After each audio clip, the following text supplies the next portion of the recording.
ஆனாலும் என்னுடைய நோக்கத்தை நான் கைவிடுறதுக்கு இல்லை. பாண்டியனை தண்டிக்கிறதுக்கு மாமல்லனை எதுக்காக ஏவறீங்க?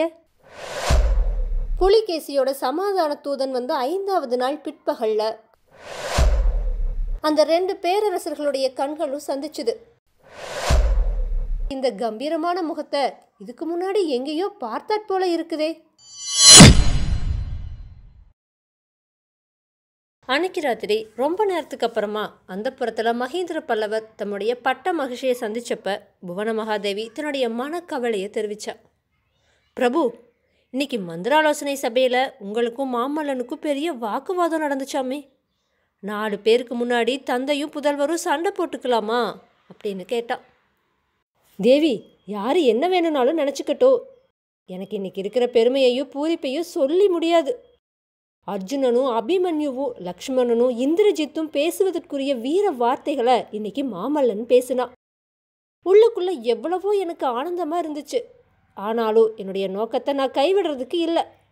அதனால் என்னோட ஆனந்தத்தை வெளியே காட்டாமல் கடுமையாகவும் கண்டிப்பாகவும் பேச நேர்ந்துச்சு அப்படின்னு சக்கரவர்த்தி சொன்னார். உங்களோட நோக்கம்தான் என்ன? நீங்கள் செய்ய போகிற காரியம் எனக்கு சுத்தமாக பிடிக்கலை. நம்மளோட கொடிய சத்துருவை காஞ்சி நகருக்குள்ளே வரவேற்பது உசித்தமான காரியமா அப்படின்னு கேட்டா பல்லவ சக்கரவர்த்தினி. தேவி, இது என்ன வார்த்தை? சத்துருவா வந்தவரை மித்திரராக்கி திருப்பி அனுப்புவது பல்லவ வம்சத்துக்கு பெருமை அல்லவா?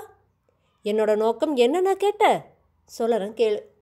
என்னோட வாழ்நாளில் உலகத்தில் மறுபடியும் சத்தியயுகம் பிறப்பதை காணணும் அப்படிங்கிறது தான் என்னோட நோக்கம்.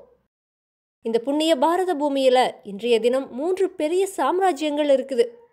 நர்மதைக்கு வடக்க ஹர்ஷவர்த்தனர், நர்மதைக்கு துங்கபத்ராவுக்கும் மத்தியில் புலிகேசி, துங்கபத்ரைக்கு தெற்க மகேந்திர பல்லவன்.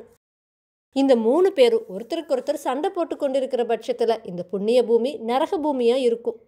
பஞ்சமும் பீனியும் ஜனங்களை பிடுங்கி தின்னும். அப்படி இல்லாமல் இந்த 3 பேரும் சிநேகித தர்மத்துக்கு கட்டுப்பட்டவர்களாக இருந்தால் இந்த பாரத பூமியே சொர்க்க பூமியாகிடும். தேசத்தில் வறுமை பட்டினி பஞ்சம் எதுவுமே தலை காட்டாது. கல்வியும் கலைகளும் ஓங்கி வளரும். சகல ஜனங்களும் சௌக்கியமாக வாழ்வாங்க.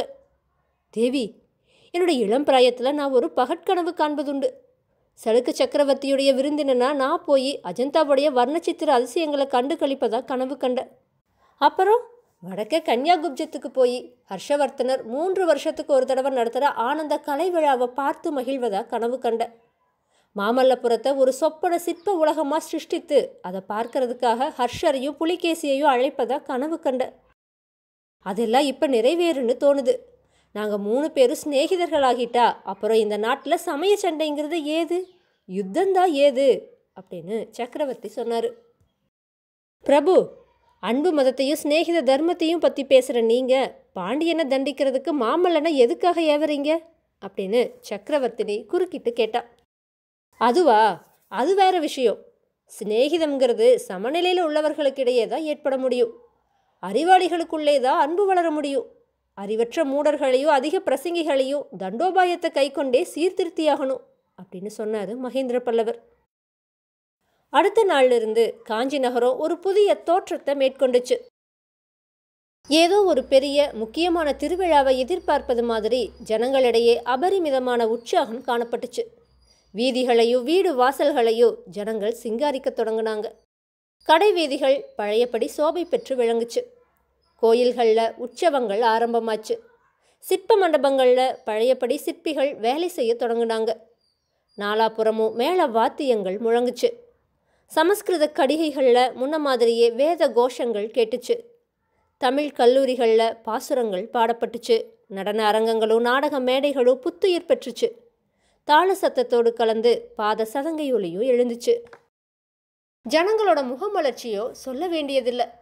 எல்லாரும் ஒரே ஆனந்தமயமாக காணப்பட்டாங்க. புருஷர்களும் ஸ்திரீகளும் முன்ன மாதிரி ஆடை ஆபரணங்களால் தங்களை அலங்கரித்து கொள்ள தொடங்கினாங்க. பெண்களோட கூந்தலில் புஷ்ப காடுகள் மலர்ந்து நாலாபுறமும் சுகந்தத்தை பரப்புச்சு. மாமல்லர் எதிர்பார்த்தது மாதிரி காஞ்சி நகர மக்கள் அதிருப்தி அடைஞ்சவங்களா தெரியலை.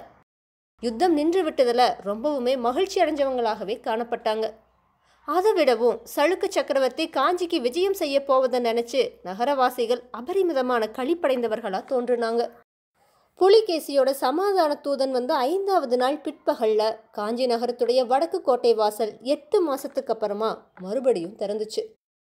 பேரிகைகளோ நகராக்களோ சமுத்திர கோஷம் கடுமுகம்ங்கிற வாத்தியங்களும் நெடுந்தூரத்துக்கு நெடுந்தூரம் உள்ளவங்களுடைய காது செவிடுபடும்படி முழங்குச்சு. வாதாபி சக்கரவர்த்தி தாம் இளம் பிராயத்திலிருந்து பார்க்க ஆசைப்பட்டு கொண்டிருந்த கல்வியிற் பெரிய காஞ்சி மாநகரத்துக்குள்ள பிரவேசம் செஞ்சாரு. அவரோட முக்கிய பரிவாரத்தை சார்ந்த 50 பேர் அவரு கூட வந்தாங்க. வெளிவாசலை தாண்டி உள்ள பிரவேசித்ததும் அங்க தம்ம வரவேற்பதற்கு ஆயத்தமா காத்துட்டு இருந்த மகேந்திர பல்லவ சக்கரவர்த்திய புலிகேசி பார்த்தாரு. அந்த 2 பேரரசர்களுடைய கண்களும் சந்திச்சுது. மகேந்திரனுடைய முகத்துல அரும்பி இருந்த இளம் புன்னகையை தவிர வேற எந்த உணர்ச்சியுமே வெளியாகல. ஆனா புலிகேசியுடைய முகமானது அவருடைய கொதிப்படைந்த உள்ளத்தின் கொந்தளிப்பை நல்லா காட்டுறதா இருந்துச்சு. என்னோட வம்ச சத்துரு, நான் போட்டு கொண்டு வந்த திட்டங்களை எல்லாம் தோல்வியடைய செஞ்ச மகேந்திர பல்லவன் இவன்தானா அப்படின்னு புலிகேசியின் உள்ளத்துல உண்டான ஆத்திரத்தை அவருடைய கண்கள் பிரதிபலிச்சுது.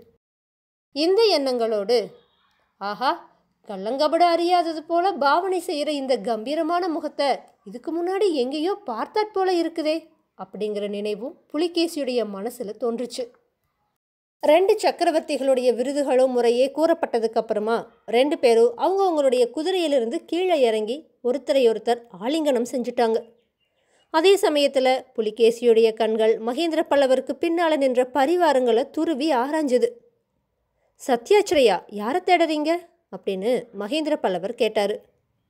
பல்லவேந்திரா, தங்களுடைய வீர புதல்வர் மாமல்லரை பற்றி எவ்வளவோ கேள்விப்பட்டிருக்க. அந்த மகாவீரர் இங்கே நிற்பவர்களில் யாரோ அப்படின்னு சளுக்கு சக்கரவர்த்தி கேட்டார். மகேந்திர பல்லவர் அப்போ லேசாக சிரிச்சிட்டு, இல்லை சத்யாச்சிரையா, மாமல்லன் இங்கே இல்லை, அவன் வேற முக்கிய காரியமாக வெளியூருக்கு போயிருக்கா அப்படின்னு சொன்னார்.